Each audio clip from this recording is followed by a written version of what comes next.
สภาพพี่น้องฝนตกนักเติบอยู่ได้แห้งเติบได้เห็นไหมฝนตกหาแรกยังมุ้ยท่าที่ว่าสิเศร้าเลย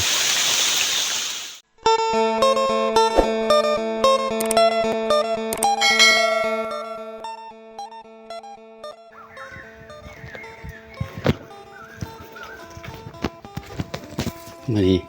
เขาปลาคนเดียวพี่น้องมีปลาต้องซาเพิ่นไปผู้เดียวนึงไปแต่เศร้าๆ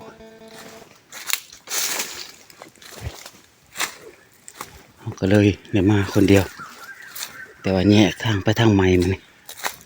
บ่ได้ไปทางเก่าถือว่าไปคนละทางเลยกับในปลาต้องสาเราจะมาทางนี้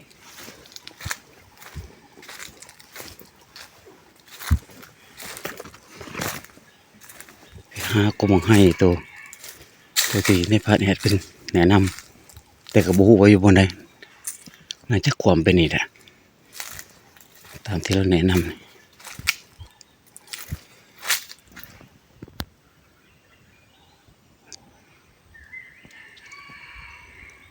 ที่บกไก่จากนี้ดอกขามห้วยเป็นนี่ก็เมียนแล้วว่ะ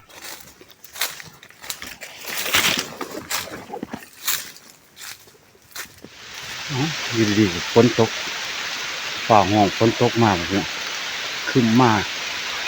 ที่เสาเนี่ยเห็นท่าทีว่าสิตกตกมาละโอ้นักเติบได้หนิหาบนลีก็ฝนตกพี่น้องเอ้ยดีก็มึงให้ก็ได้ลบนิดนึงพอดีมาหอยก็ให้ฝนห้ำมาเลยจำบัวมาหอยกำลังจอบยิ่งก็จะมีไก่เกียร์อยู่กำลังยึดติดฝนก็ลงมาไก่ไปไงเลย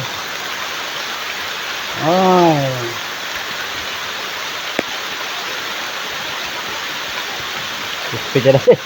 แห้งเติบได้ไหมพี่น้องเลยสภาพพี่น้อง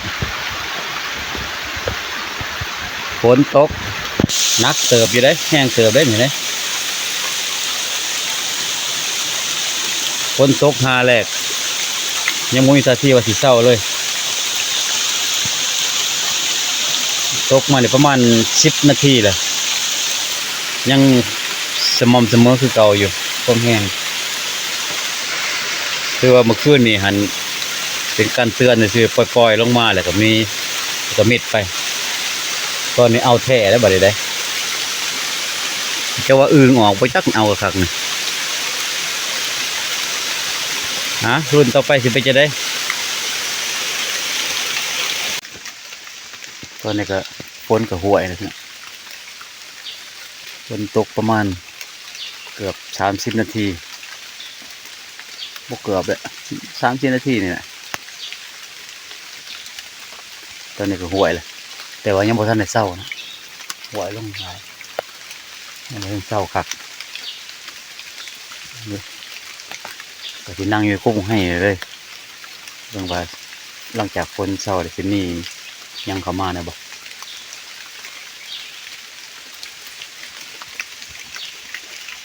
ตอนนี้ก็8 โมงปลายเลยเนาะกลางเริ่มเห็นแสงแดดออกมาตะเวนเริ่มออกแล้วจากฝนเศร้าแล้วแต่ก็ยังมีปกแปกจากไฟไหม้ก็ได้มีเสียงยังเลยนอกจากเสียงนำตกลงใส่ใบไม้แห้งเสียงนกก็สูงเมื่อกี้นี่ยิ่งนกอันจะเป็นนกยังแต่ว่ามันเบิ่งบกคักอยู่ในกล่องมันสูงเลยตกจะหน่อยยางไปหา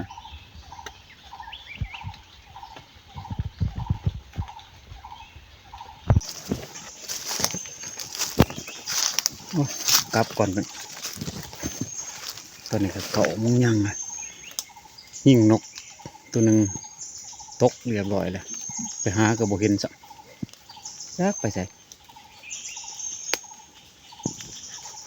มาจะได้ก็บ่เห็นยาซะตัวเดียว